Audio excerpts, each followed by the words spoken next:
Aptitude for GATE 2023. Previous year solved GATE question.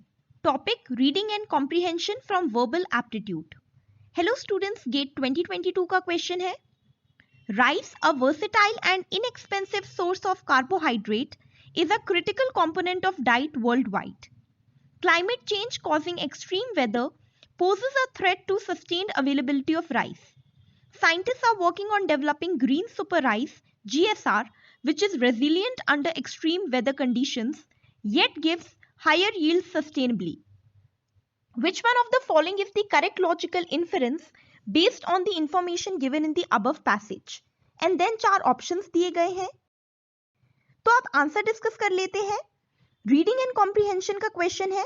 Reading and comprehension के questions में हमेशा ध्यान रखें कि पूरा क्वेश्चन पढ़ने से पहले क्या पूछा गया है वो जान लें, क्योंकि पैराग्राफ में बहुत सारे ऐसे सेंटेंसेस भी होंगे जो आपके बिल्कुल काम के नहीं होंगे.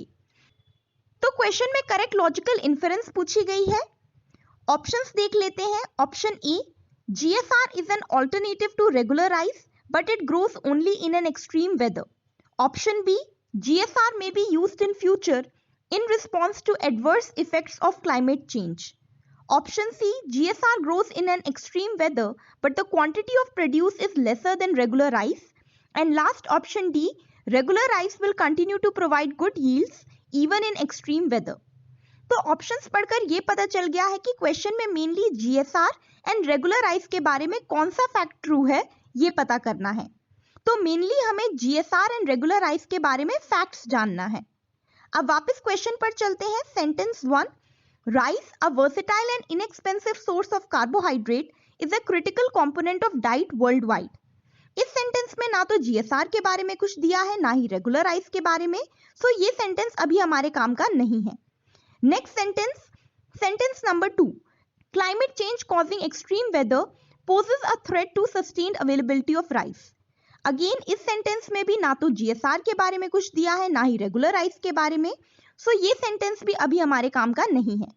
Last sentence number 3, scientists are working on developing green super rice GSR which is resilient under extreme weather conditions yet gives higher yield sustainably. सो इस सेंटेंस में GSR के बारे में मेंशन किया गया है, इसलिए ये सेंटेंस हमारे लिए इंपॉर्टेंट है. बट आप नोटिस करेंगे कि पूरे पैराग्राफ में रेगुलर राइस के बारे में स्पेसिफिकली कुछ भी मेंशन नहीं किया गया है, इसलिए option A, C and D automatically incorrect हैं. सो करेक्ट आंसर होना चाहिए ऑप्शन बी. बट कंफर्म करने के लिए लास्ट सेंटेंस को ध्यान से समझ लेते हैं. Scientists are working on developing green super rice GSR. वैज्ञानिक ग्रीन सुपर राइस GSR विकसित करने का काम कर रहे हैं.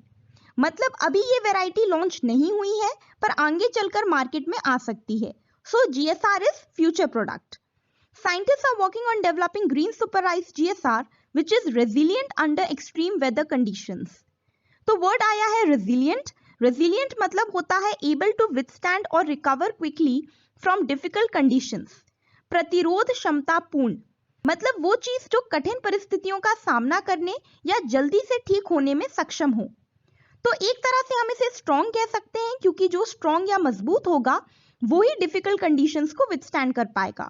सो कहने का मतलब ये हुआ कि GSR यानी ग्रीन सुपर राइस एक मजबूत या स्ट्रॉन्ग वैरायटी ऑफ राइस है जो एक्सट्रीम वेदर कंडीशंस का भी सामना करने में सक्षम है. आगे चलते हैं. Scientists are working on developing green super rice GSR which is resilient under extreme weather conditions yet gives higher yield sustainably. Yield का मतलब होता है प्रोड्यूस यानी पैदावार या उपज. सो GSR हाई यील्ड देते हैं. लास्ट वर्ड है सस्टेनेबली. सस्टेनेबली का मतलब होता है in a way that can be maintained at a certain rate और लेवल, जो निरंतर रूप से बनाई रखी जा सके. मतलब GSR हाई यील्ड्स निरंतर रूप से प्रोड्यूस करते हैं. तो हमें GSR की क्वालिटीज मिल चुकी हैं. अब ऑप्शंस पर चलते हैं. ए, C and D automatically false है तो पहले ऑप्शन बी देख लेते हैं. GSR may be used in future in response to adverse effects of climate change. बिल्कुल सही है ये. GSR फ्यूचर में यूज किया जा सकता है and adverse effects of climate change यानी क्लाइमेट चेंज के प्रतिकूल प्रभाव में भी काम में आ सकता है, क्योंकि हमें पता है कि GSR स्ट्रॉन्ग है और एक्सट्रीम वेदर कंडीशंस में भी यूज किया जा सकता है. तो करेक्ट आंसर है ऑप्शन बी. आंसर हमें मिल चुका है, फिर भी एक बार बाकी के ऑप्शंस देख लेते हैं. Option A, GSR is an alternative to regular rice, but it grows only in an extreme weather. ना तो GSR रेगुलर राइस का ऑल्टरनेटिव है ऐसा कहीं लिखा है, ना ही ये लिखा है कि GSR एक्सट्रीम वेदर कंडीशन के अलावा कहीं और ग्रो नहीं कर सकते हैं, तो ये ऑप्शन गलत है. Option C, GSR grows in an extreme weather but the quantity of produce is lesser than regular rice. Again GSR का प्रोड्यूस रेगुलर राइस के कंपैरिजन में कितना है ये पैरा में कहीं नहीं लिखा है, so option C is also wrong. Last option D, regular rice will continue to provide good yields even in extreme weather. Regular rice के बारे में स्पेसिफिकली पूरे पैराग्राफ में कहीं मेंशन नहीं है, so option D is also incorrect. So correct answer is option B. And में आपके लिए practice question. There are multiple great reasons for studying in Japan.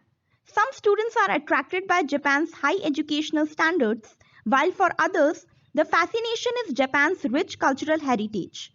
With over 150,000 international students, Japan is one of the most popular destinations for international students. Which one of the following is the correct logical inference based on the information given in the above passage? Option A, Japan has the highest number of international students in the world. Option B, students like the educational standards of Japan but dislike its culture. Option C, high educational standards and rich cultural heritage are the two main reasons for large number of international students in Japan. And last option D, Japan's high educational standards draw in lots of international students. Correct answer जल्दी से comment section में post कर दीजिए. अगर आपको verbal aptitude for gate 2023 से related कोई भी क्वेरी हो तो आप हमें कमेंट सेक्शन में बता सकते हैं. हम आपकी क्वेरी रिजॉल्व करने की पूरी कोशिश करेंगे.